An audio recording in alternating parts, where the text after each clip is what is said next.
Paz do Senhor, queridos irmãos, louvado seja o nome do Senhor para todos sempre. Quero convidar a todos a abrir as vossas Bíblias no livro do Salmo. Hoje nós vamos estudar no Salmo de número 110. Domingo à noite, irmãos, eu e o pastor Luciano, nós comentávamos que os salmos que vêm agora até o Salmo 119 são todos salmos, são com um pequeno número de versículos, né? Considerados pequenos. Mas, irmãos, eu me deparando a estudar o Salmo de número 110, eu fiquei impressionado. Antes de nós lermos esse versículo, eu vou ler até um versículo para que vocês entendam porque eu fiquei impressionado. No livro de Romanos, na carta aos Romanos, capítulo de número 11, o verso de número 33 diz assim: ó profundidade das riquezas, tanto da sabedoria como da ciência de Deus, quão insondáveis são os seus juízos e quão inescrutáveis são os seus caminhos.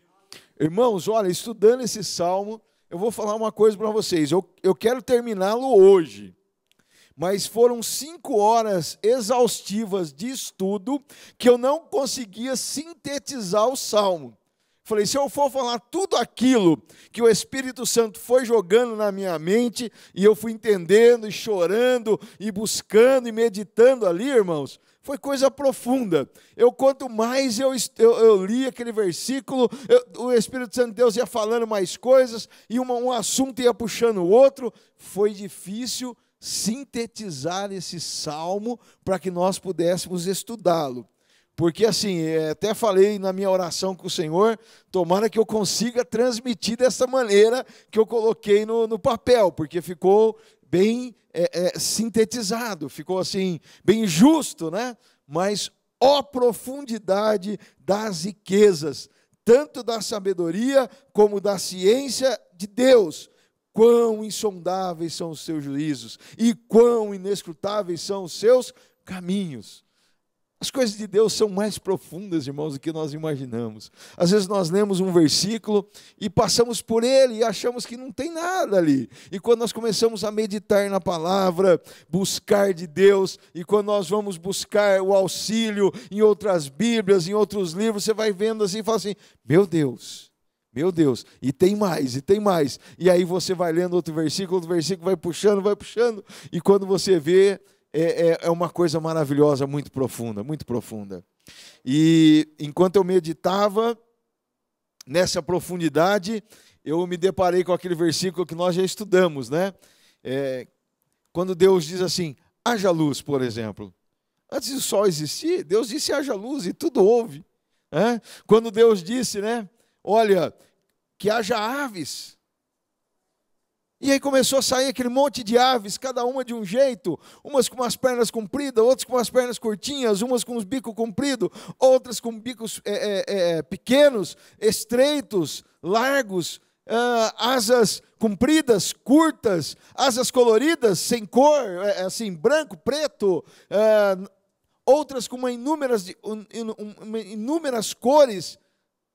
E aí umas voam, outras não voam, umas apenas saltam, outras nadam, mergulham. Você fala, meu Deus, né? Com apenas uma palavra.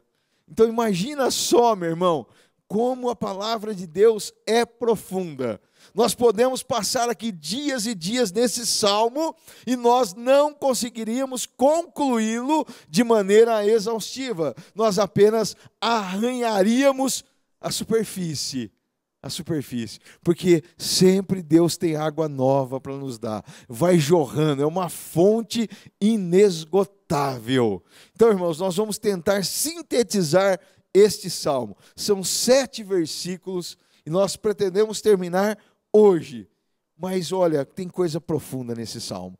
E eu vou citar alguns versículos que eu não vou ler, depois você lê em casa para matar a curiosidade, para matar o desejo. Então vai ter muita coisa que a gente vai apenas pincelar aqui para nós concluirmos esse salmo. O tema dele é Jesus, nosso rei, sacerdote e juiz das nações. O versículo de número 1 nos diz assim: o Senhor disse ao meu Senhor: senta-te à minha direita, até que eu faça dos teus inimigos um estrado para os teus pés. O Senhor estenderá o cetro do teu poder desde Sião, e dominarás sobre os teus inimigos. Quando convocares as tuas tropas, o teu povo apresentará voluntariamente, trajando vestes santas, desde o romper da alvorada, os teus jovens virão como orvalho.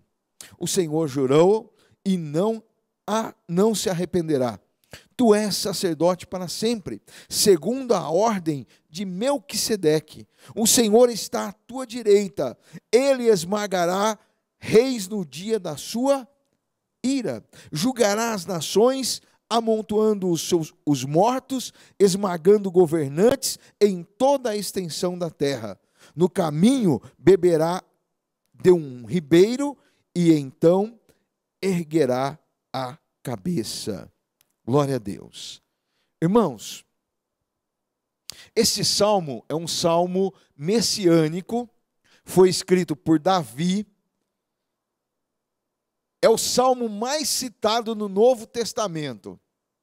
Então Davi escreve esse salmo falando sobre o Messias, falando sobre o nosso rei, falando sobre o nosso sacerdote, falando sobre o juiz das nações. E ele vai falar em alguns momentos sobre a vinda dele, a sua morte e depois o julgamento final que ainda acontecerá lá no livro de Apocalipse, quando fala sobre o final das coisas, ou as coisas que ainda hão de vir. Quando o salmista falou desse salmo, Jesus ainda não havia nascido, né? O rei Davi não conheceu a Jesus, porém ele fala inspirado pelo Espírito Santo e ele faz essa profecia, esse salmo profético a respeito do Messias. No Novo Testamento, nós vemos lá no livro de Mateus, no capítulo 22, dos versos 24 ao 45, que nos diz assim: o que vocês pensam a respeito do Cristo? De quem ele é filho? Ele é filho de Davi. Responderam eles. E ele lhes disse: então, como é que Davi, falando pelo Espírito, o chama de Senhor? Pois ele afirma: o Senhor disse ao meu Senhor: senta-te à minha direita, até que eu ponha os teus inimigos debaixo dos teus pés. Se, pois, Davi o chama Senhor, como pode ser ele seu filho? Aqui já começa a complicar aqui, Jesus falando desse assunto do versículo 1, já começa a complicar o salmo, porque como que pode Davi falar estas palavras? Mas nós vamos entender então o que realmente o salmista estava dizendo. Na língua portuguesa, irmão, entender esse salmo é um pouco mais complexo ainda, porque a língua portuguesa ela traz Senhor e Senhor, mas quando nós vamos para o hebraico, ali tem algumas distinções. Nós vamos estudar um pouquinho mais para frente. No livro de Marcos também, no capítulo de número 12, dos versos 36 e 37, diz assim: o próprio Davi, falando pelo Espírito Santo, disse: o Senhor disse ao meu Senhor: senta-te à minha direita, até que eu ponha os teus inimigos debaixo dos teus pés. O próprio Davi chama Senhor. Como pode então ser ele seu filho? E a grande multidão o ouvia com prazer. Jesus, irmãos, ele sempre questionou as pessoas. Aqueles que seguiam a ele queria que essas pessoas fossem pessoas que pensassem fora do quadrado. Jesus queria que eles raciocinassem além do quadrado. Jesus queria que eles fossem pensadores. Jesus não queria que eles simplesmente ouvissem as pessoas e não as questionassem. Jesus faz um questionamento para que eles entendessem verdadeiramente o que Davi estava dizendo com aquele texto. Também nós temos no livro de Lucas, capítulo de número 20, versos 42 e 44. Nós vemos também no livro de Atos dos Apóstolos, capítulo de número 2, versos 34 e 35. E também nós vemos na carta aos Hebreus, no capítulo de número 1 e o verso de número 13, que nos diz assim: a qual dos anjos Deus alguma vez disse: senta-te à minha direita, até que eu faça dos teus inimigos um estrado para os teus pés. Agora aqui começa um pouquinho a se revelar um pouquinho para nós. A qual dos seus anjos Deus disse alguma vez: senta-te? Ou seja, quem disse: senta-te à minha direita? Quem? Vocês entenderam aí? Deus Pai, Jeová, Yahvé, o Deus Todo-Poderoso, disse a quem? A Jesus: assenta-te. Não foi ao próprio rei Davi, porque Davi era rei, mas Davi não era sacerdote. E nós vamos ver que no versículo de número 4, fala que ele era um sacerdote segundo a ordem de Melquisedeque. Ele não era apenas rei, ele era rei e sacerdote. O tema rei e sacerdote não é visto por nenhum rei em Israel. Ou ele era rei, ou ele era sacerdote. Agora, aqui está falando de um rei que também era sacerdote, e de uma linhagem maior, que era a linhagem de Melquisedeque, que é citado aqui. Esse misterioso homem Melquisedeque, que a Bíblia diz que ele era sem princípio de dias e sem fim. Ou seja, não se conheciam quem eram os seus pais e nem depois quando ele morreu, né? Então ele é uma figura de Cristo. É uma tipologia do Senhor Jesus. E Jesus é comparado, então, a esta ordem de Melquisedeque, uma ordem superior, que não tem princípio de dias e nem de fim. Onde Jesus estava quando Deus disse: haja luz?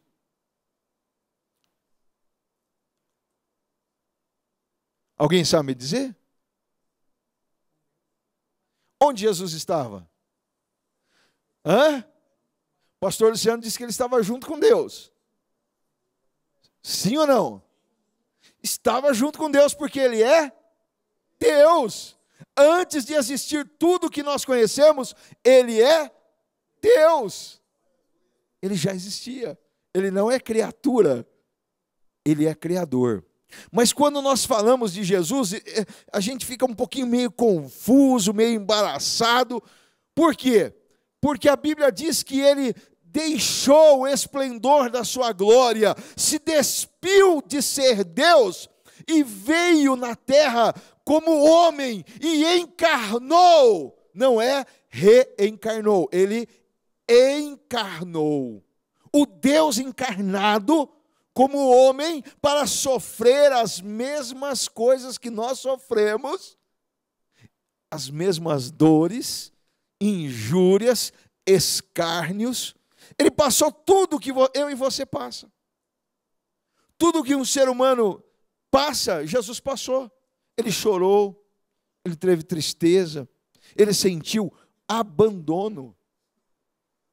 Ele se sentiu abandonado pelo próprio Pai, porque quando ele sentiu na pele, né, como nós sentimos, ele viu: Pai, a dor está muito grande aqui, o negócio está pegando, Pai.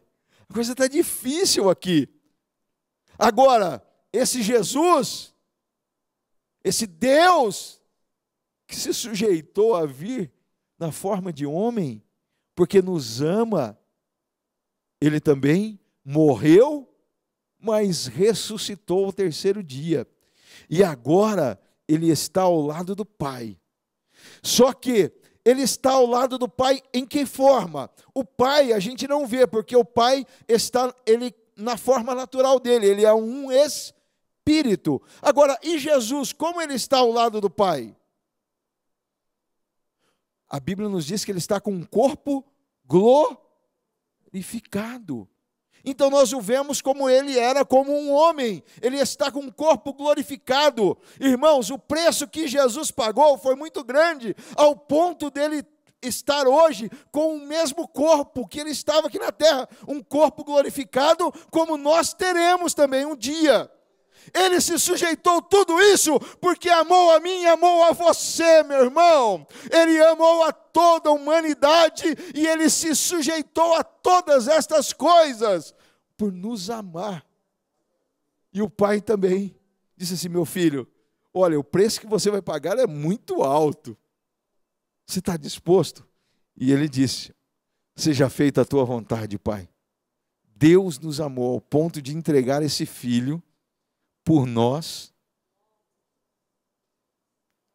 que não merecíamos, que ninguém merece, ninguém é digno, ninguém por suas obras, ninguém por fazer coisas boas, por não xingar, por não enganar, teria direito a esta salvação. Mas ele, pelo seu infinito amor, doou o seu filho por nós. Então, irmãos, quando Davi escreve essas coisas, ele estava na expectativa de que o Messias seria enviado.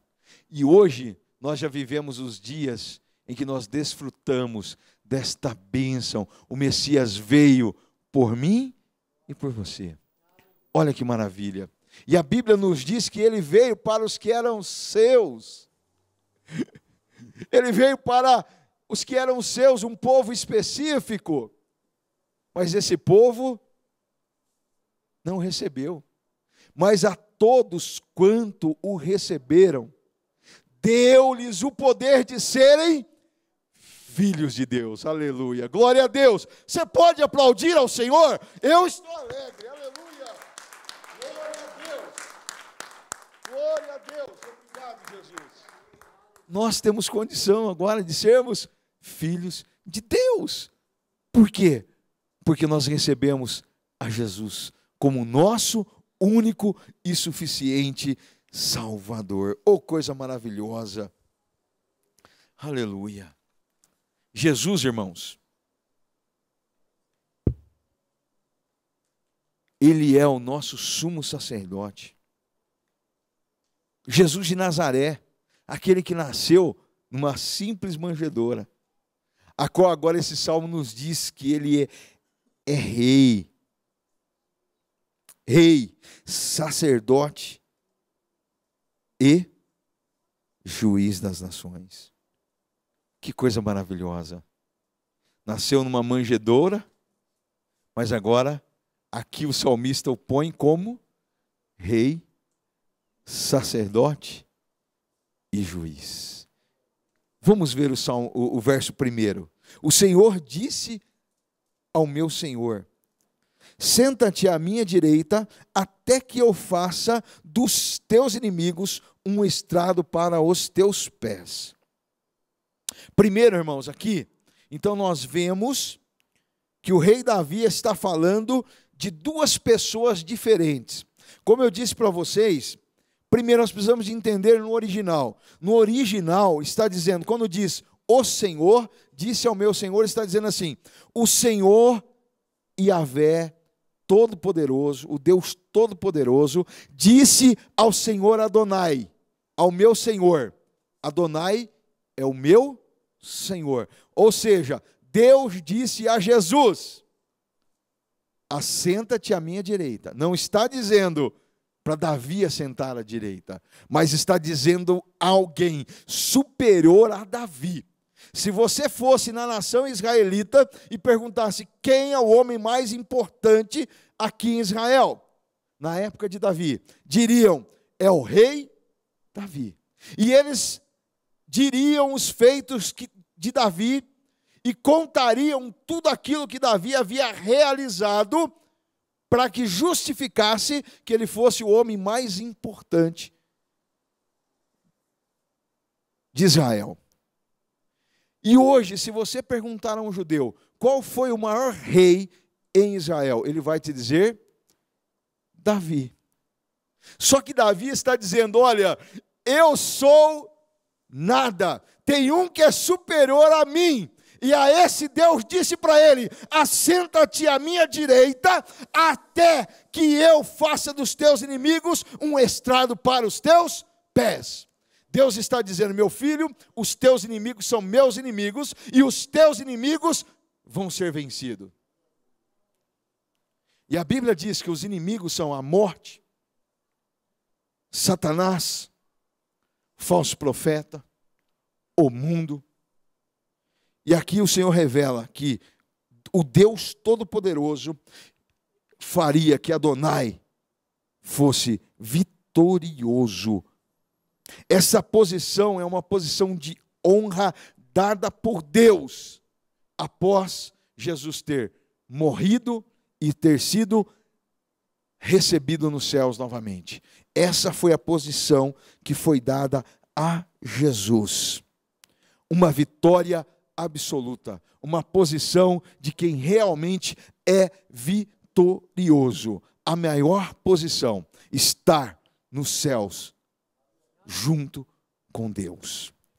No livro de 1 Coríntios, na carta aos 1 Coríntios, capítulo 25 e 26, nos diz assim: pois é necessário que ele reine até que todos os seus inimigos sejam postos debaixo dos seus pés. O último inimigo a ser destruído é a morte. Vai chegar o dia, meu irmão, que a morte será extinta. Não vai haver mais morte, porque ela será vencida, destruída. Por quem? Por aquele que é o Rei dos Reis e Senhor dos Senhores, vencedor. Este Jesus a qual nós servimos, a qual é o nosso Rei, a qual nós podemos dizer como Davi disse, Adonai, ou seja, o Senhor que é dono do escravo, do servo. Ele é o meu Deus, Ele é o meu Senhor. Nós confiamos inteiramente nele. Aleluia. A vitória, irmãos, de Cristo foi absoluta. Quando Jesus morreu na cruz e ressuscitou, a vitória dele foi esmagadora. Satanás, quando viu que Jesus estava morrendo ali, né? Olha, eu acho que ele falou assim: olha, persegui tanto e agora vi que realmente se cumpriu a profecia, que viria um que esmagaria a cabeça da serpente. Jesus esmagou por completo, irmãos, os seus inimigos quando morreu na cruz e ressuscitou ao terceiro dia. Uma vitória incontestável. Não tem como contestar esta vitória. Agora nós estamos vivendo os últimos dias da igreja na face da terra. E logo em breve nós ouviremos o som da trombeta. E aqueles que receberam a Jesus como seu Salvador irão também desfrutar dessa grande vitória de Jesus Cristo. E nós iremos desfrutar eternamente. Aleluia. Glórias a Deus. Irmãos, versículo de número 2 nos diz assim: o Senhor estenderá o seu cetro de teu poder desde Sião, e dominará sobre os teus inimigos.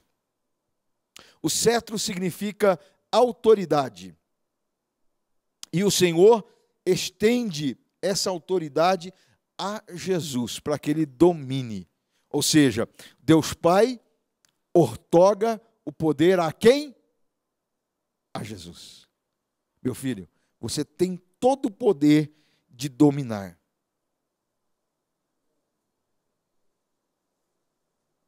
Irmãos, Deus Pai, Deus Filho e Deus Espírito Santo, a Trindade, eles estão unidas de forma tão intrínseca que é impossível distinguir os governos, a diferença entre o governo de Deus Pai, Deus Filho e Deus Espírito Santo. As ações que tomam são ações que estão em conjunto um com o outro.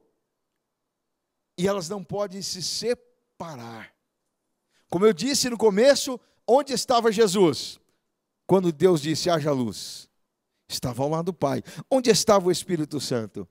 Estava ao lado do Filho. Os três estavam juntos. E todas as ações de Deus Pai, Deus Filho, Deus Espírito Santo estão unidas de uma forma que você não separa as ações de Deus Pai, Deus Filho e Deus Espírito Santo. Uma certa vez, Jesus foi questionado e perguntaram para ele: mestre, mostra-nos o Pai. Vamos ler lá o texto.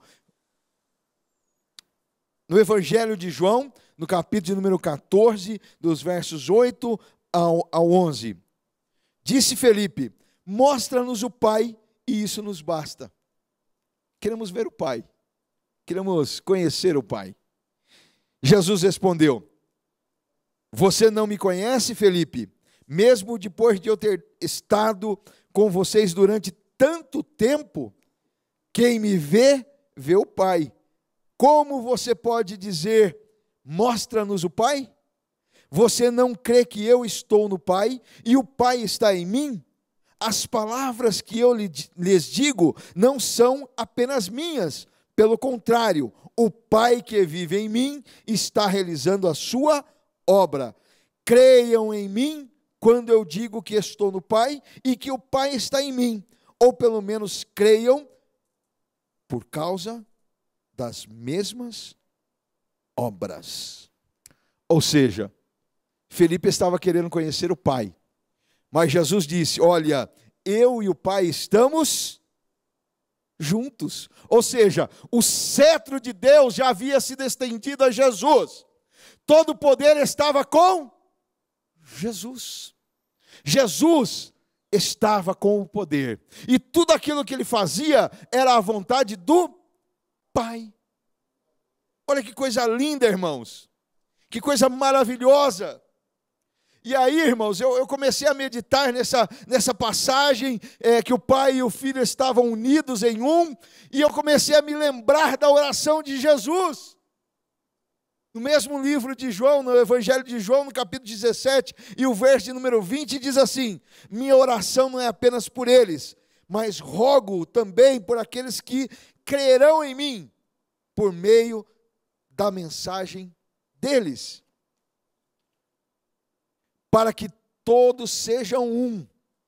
Pai, como tu estás em mim, eu em ti, que eles também estejam em nós, para que o mundo creia que tu me enviastes. Olha que coisa linda, irmãos. Na oração do Pai Nosso, Jesus disse: olha, Pai, que eles sejam um em nós, assim como nós somos também um, que eles também estejam em nós, para que o mundo creia. Irmãos, olha que coisa maravilhosa. Deus outorga todo o poder a Jesus. E agora Jesus roga ao Pai, ele ora ao Pai e diz: Pai, eu quero que eles sejam um, assim como eu e tu somos.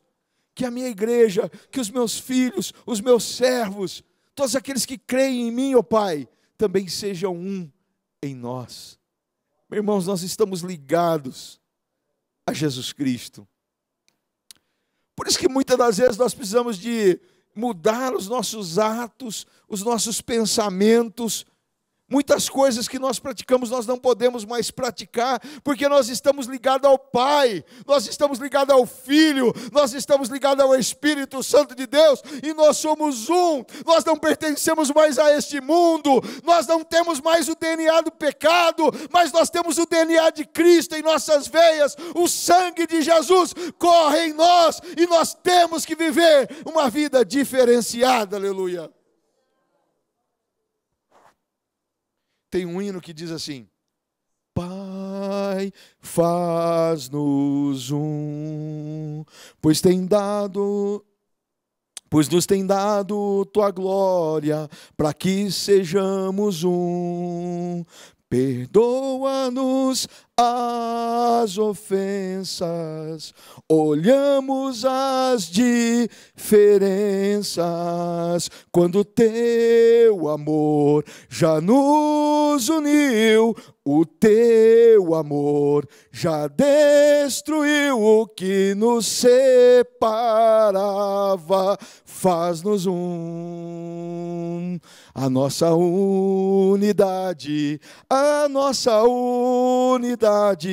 irá trazer a glória do Senhor. E o Brasil saberá, e o mundo saberá, que Jesus Cristo é o Senhor, o Salvador que o Pai nos enviou. Glória a Deus! Eu fiquei meditando, irmãos, nessas palavras, e falei, olha, o amor de Deus já destruiu tudo aquilo que nos separava, as nossas indiferenças. A igreja do Senhor tem que ser um lugar diferenciado. Nós fazemos parte do corpo de Cristo. Muitas picuinhas, coisinhas devem ser deixadas de lado, e o amor de Deus deve reinar em nós. A dor que o irmão sente é a dor que você deve sentir. A alegria que o seu irmão está tendo é a alegria que você deve ter. É chorar com os que choram e se alegrar com os que se alegram. É o amor de Deus que habita em nós. A dor do meu irmão deverá ser a minha dor, mas a alegria dele deverá ser a minha alegria. A conquista dele é a minha conquista, aleluia. A vitória dele é a vitória da nossa igreja, aleluia. Nós precisamos de estar unidos. Precisamos de entender, irmãos. O pastor sempre fala aqui nesta igreja, nós precisamos de passar por uma reengenharia. Os nossos pensamentos não podem ser os mesmos pensamentos que nós tínhamos quando nós vivíamos no mundo, mas os nossos pensamentos devem ser transformados, mudados, conforme a palavra do Senhor nos diz: transformai-vos pela renovação do vosso entendimento, aleluia. Glória a Deus. Nós precisamos de passar por essa reengenharia. Você sabe nesta noite que você está ligado em Cristo, que você está ligado na igreja, e que o amor de Deus deve estar em você. E esse amor deve saltar. Esse amor deve transbordar. E quando o amor, irmãos, ele transborda, nós suportamos as indiferenças. Nós suportamos aqueles que, muitas das vezes, viram a cara quando passam perto de nós. Nós suportamos aqueles que falam mal de nós, porque nós queremos amar a todos. Olha, irmãos, passar por essa reengenharia não é fácil. Mas nós precisamos de entender, irmãos, que essa palavra está nos ensinando para uma mudança de vida e está nos conduzindo a um novo projeto de Deus, a um projeto que Ele quer que todos se enquadrem, se encaixem para que herdem o reino de Deus. Porque lá no céu, irmãos, não vai ter divisão. Olha, eu sou do grupinho A, sou da igreja B, Lá no céu não tem isso, irmão. Lá no céu não tem divisões. Lá no céu nós vamos estar unidos. E aqui na terra nós precisamos estar unidos. Unidos. A Bíblia nos diz: se possível for, tenham paz com todos os homens. Não é só com aqueles que gostam de você. Não é só com aquele que te convida para comer na sua casa. Não, até com aqueles que nos odeiam. Se possível, tenham paz. Verso de número 3. Quando convocares as tuas tropas, o teu povo se apresentará voluntariamente, trajando vestes santas. Desde o romper da alvorada, os teus jovens virão como orvalho. Irmãos, aqui é outro versículo que nos faz pensar. Aqui Davi apresenta que o rei Jesus, ao se preparar para a batalha, as suas tropas se apresentarão voluntariamente. Ou seja, aqueles que são de Cristo estão com ele de forma voluntária. A Bíblia diz: nem por força, nem por violência, mas pelo meu Espírito. Ou seja, esses que estão com Cristo se apresentarão de forma voluntária. E agora, ele muda um pouquinho o contexto, trajando vestes santas desde o romper da alvorada. Aqui, irmãos, já não está mais no mesmo contexto da parte A. Ele muda. Esse trajando vestes santas fala sobre morte e ressurreição. Aqui fala de Jesus renovado, ou seja, desde ao romper da alvorada os teus jovens virão como o orvalho. Ou seja, Jesus estava morto, estava envolto em panos. Quando aquelas mulheres chegaram na sepultura, o que estava lá? O que elas encontraram? Os lençóis. Não tinha mais nada, o corpo de Jesus não estava lá. Ou seja, as suas vestes agora eram vestes santas. Ao romper da aurora, ou seja, ao romper do terceiro dia, Jesus é ressuscitado pelo Espírito Santo. Ele agora traja novas vestes e ainda diz assim: os teus jovens virão como orvalho, ou seja, as forças de Jesus são renovadas. Aquele que estava morto agora revive. Ele está vivo e vivo para todo o sempre. Lucas, ele nos diz, no primeiro capítulo, dos versos 32 e 33, ele será grande, será chamado Filho do Altíssimo. O Senhor Deus lhe dará o trono de seu pai Davi, e ele reinará para sempre sobre o povo de Jacó. O seu reino jamais terá fim. Ou seja, Jesus, ele morre, trajando vestes como nossas. As suas forças se esvairiram, até que a sua última gota de sangue saiu do seu corpo. Porém, ele é posto numa sepultura. Ele é contado ali, no meio dos mortos. Mas ao terceiro dia, ao romper a alvorada do terceiro dia, quando o orvalho começou a cair sobre a terra, ele já não estava mais no meio dos mortos. Oh, aleluia! Ele ressuscitou e ele está vivo para assumir aquilo que era promessa para ele, era assumir o trono de Deus, e o seu reino nunca mais terá fim. Glória a Deus! Louvado seja o nome do Senhor. Irmãos, é maravilhoso entender que o Senhor fez tudo isso por mim e por você. É maravilhoso entender que ele se sujeitou a todas essas coisas, mas ele já confiava na palavra do Pai, que ao terceiro dia ele ressuscitaria, que ao terceiro dia haveria um milagre acontecendo, que ao terceiro dia seria lhe devolvido tudo novamente, aleluia, glória a Deus. Esta é a nossa esperança, que Jesus Cristo está governando, e nós estaremos com ele em breve. Toda a igreja do Senhor, todos aqueles que confiam no Senhor, estarão com ele, governando eternamente. Versículo de número 4. O Senhor jurou e não se arrependerá.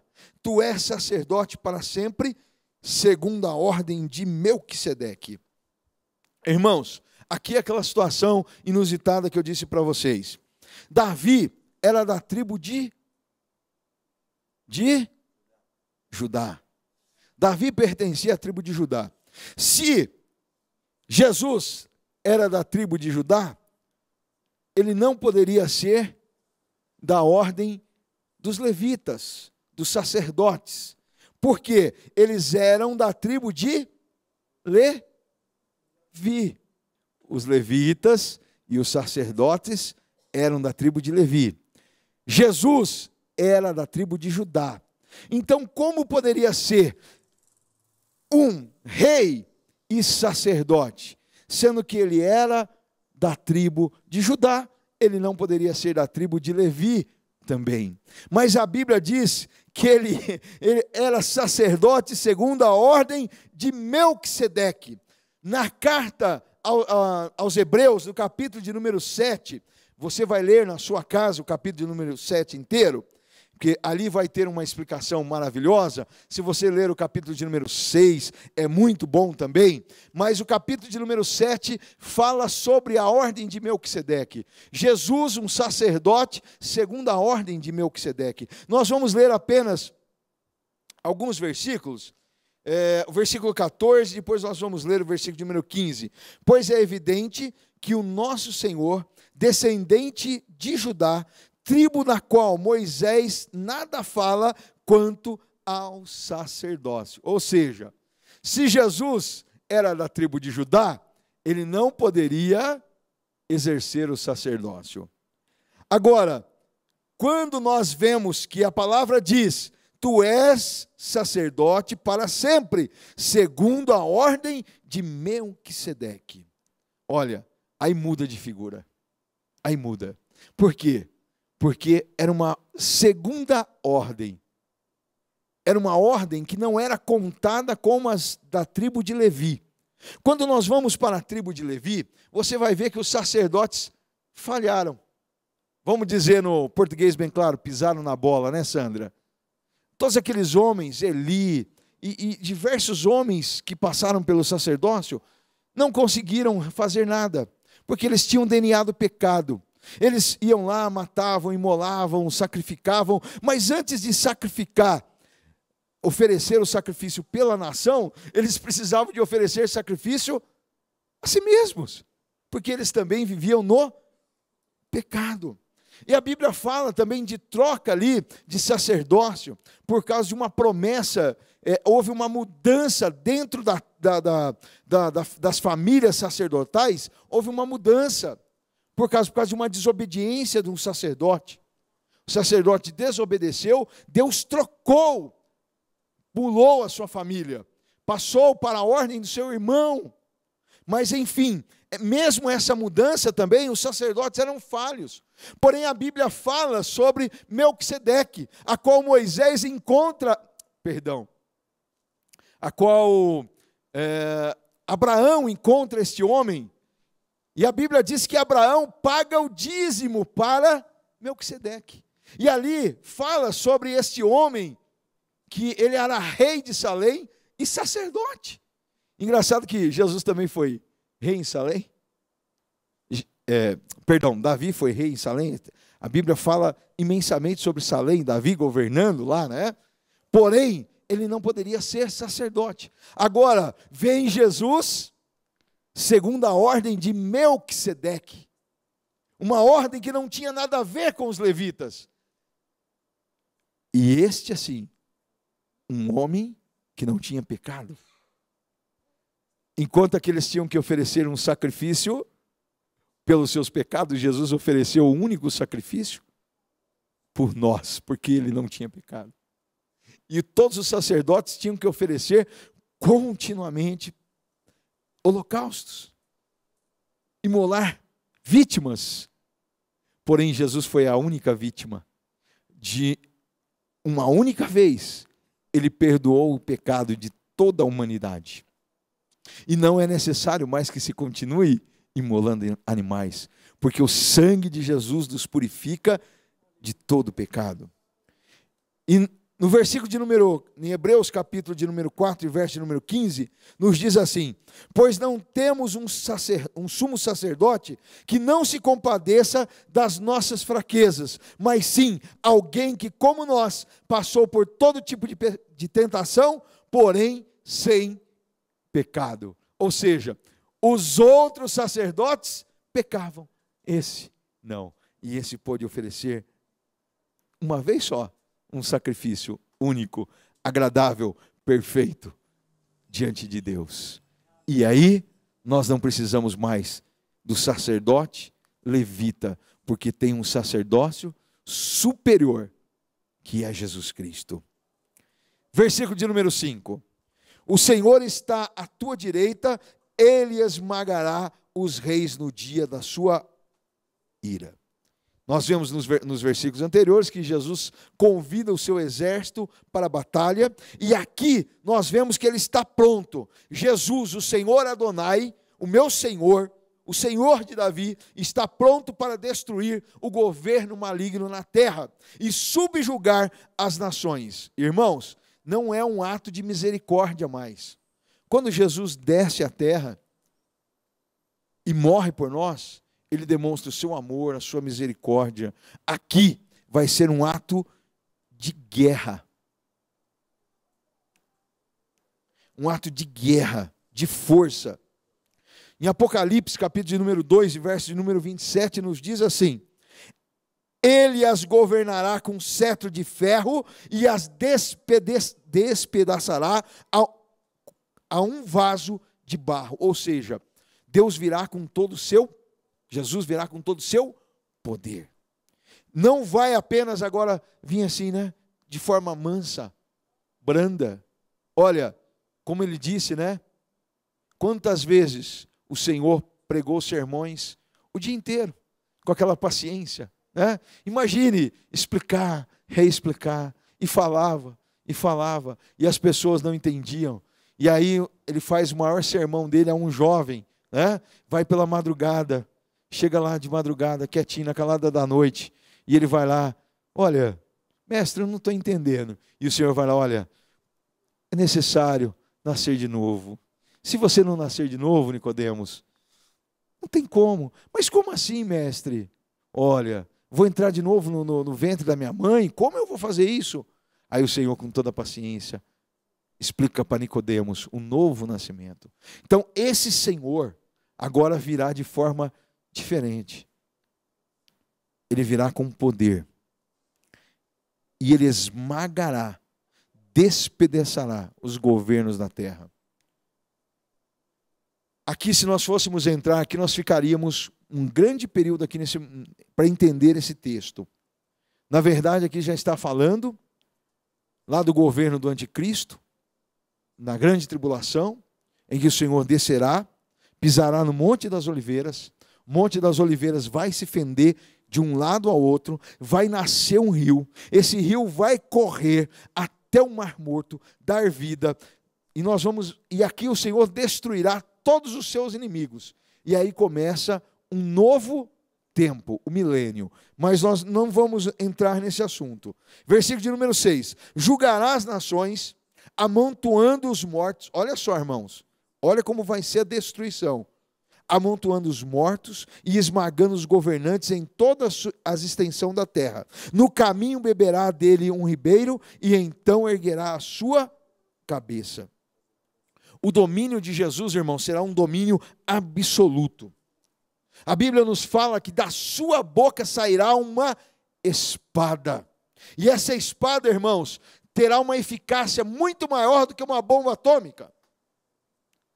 Uma bomba atômica, quando ela cai em um lugar, todos os que estão ali, vamos falar assim, né? Se tiver o amigo, vai morrer ali. O soldado daquela nação morrerá. Porém, a boca do Senhor sairá uma espada que destruirá apenas os seus inimigos.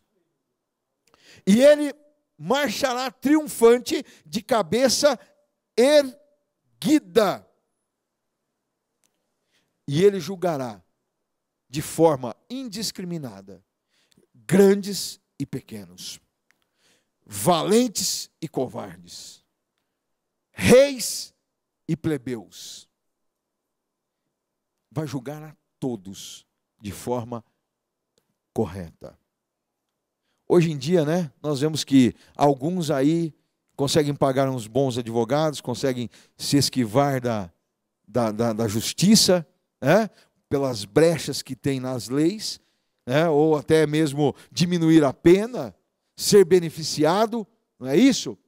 Mas com Deus não vai, com Jesus não vai ter esse negócio, não. Ele vai julgar desde os grandes aos pequenos, de forma correta. Apocalipse, no capítulo 19, versos 11, 12, até o 18, nos diz assim: vi o céu aberto, e diante de mim um cavalo branco, cujo cavaleiro se chama Fiel e Verdadeiro. Ele julga e guerreia com justiça. Seus olhos são como chamas de fogo, e em sua cabeça há muitas coroas, e um nome que só ele conhece e ninguém mais. E está vestido com um manto tingido de sangue, e o seu nome é Palavra de Deus. Os exércitos do céu o seguiram, vestidos de linho fino, branco e puro, e montados em cavalos brancos. De sua boca sai uma espada afiada, com a qual ferirá as nações. Ele as governará com cetro de ferro, ele pisará o largar do vinho, do furor da ira do Deus Todo-Poderoso. Em seu manto e em sua coxa está escrito este nome: Rei dos Reis e Senhor dos Senhores.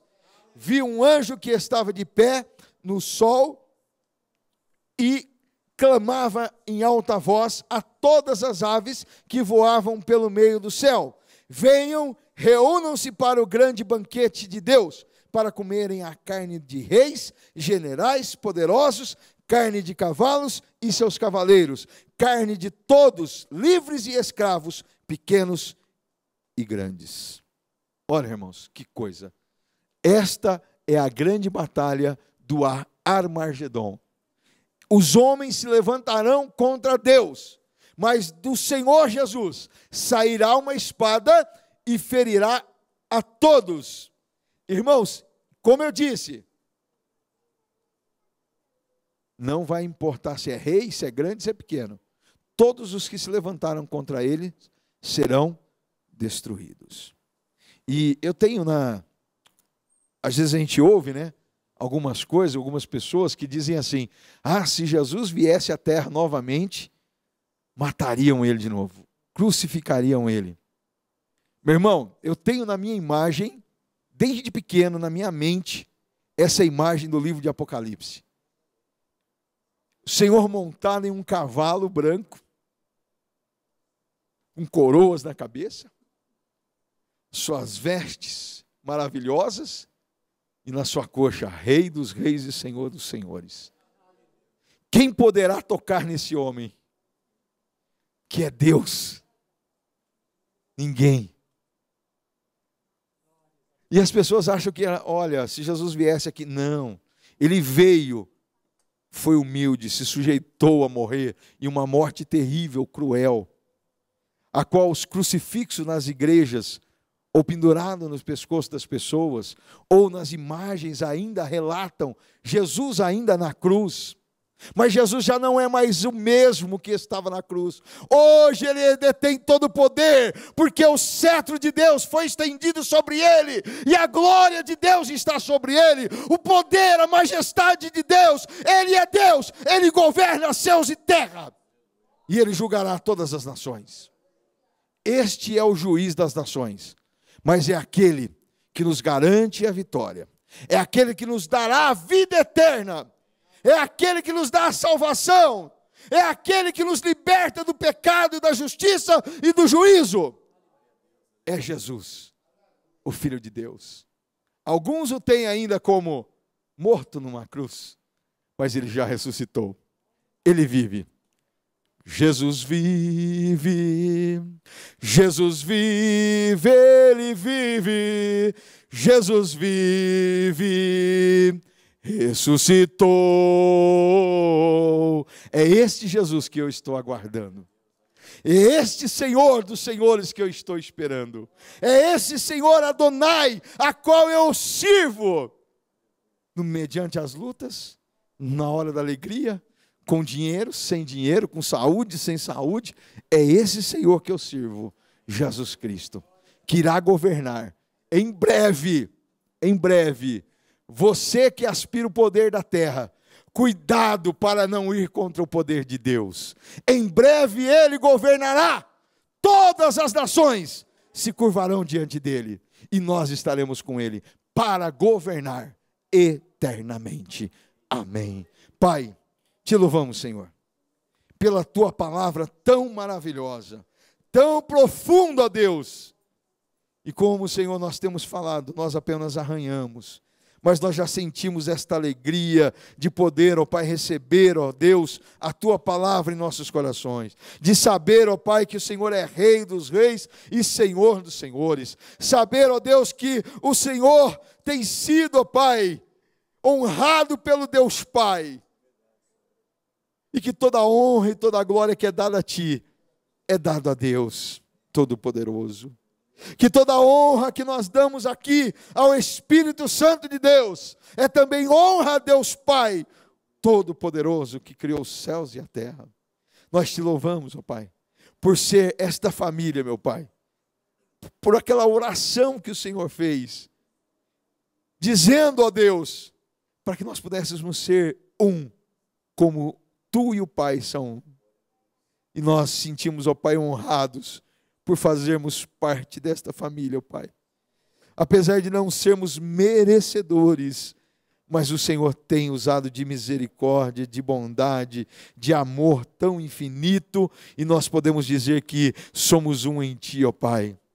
Nós podemos, ó Pai, gritar que somos um em Ti, que nós somos filhos de Deus, que nós, ó Pai, não merecemos, mas nós Te honramos e Te adoramos, porque sabemos quem nós somos, ó Pai. A nossa identidade não é apenas de um brasileiro, mas de um cidadão celestial, de alguém que foi comprado, remido e lavado pelo sangue do Cordeiro, ó Pai. Nós Te somos agradecidos, Jesus. Muito obrigado, ó Pai. Que esta confiança esteja viva em nós, ó Pai, em todos os momentos de nossa vida, ó Pai. Que nós não façamos como o filho pródigo, ó Deus, deixar a casa do Pai, mas que nós possamos, mediante todas as lutas, dificuldades e aflições, estarmos firmes em Ti, ó Pai, aguardando o dia, Senhor, glorioso da Tua vinda, ó Pai, aguardando o dia glorioso em que o Senhor ordenará aos anjos para tocarem a trombeta, e nós seremos arrebatados contigo, ó Pai. Que esse momento, ó Deus, possa estar sempre vívido em nossa lembrança, em nossos corações, ardendo, Senhor, como uma chama que nós aguardamos, ó Pai, este dia, meu Deus. Cuida, Senhor, de cada um dos Teus filhos, ó Pai, que eles possam ser fortalecidos em Ti, e que, meu Deus, nós possamos ter o Teu pensamento, que nós possamos, ó Pai, viver uma vida diferenciada nesta terra, que nós possamos honrar o Teu nome sobre todas as coisas, ó Pai. Em nome de Jesus nós oramos e Te agradecemos para todo sempre. Amém, Senhor Jesus.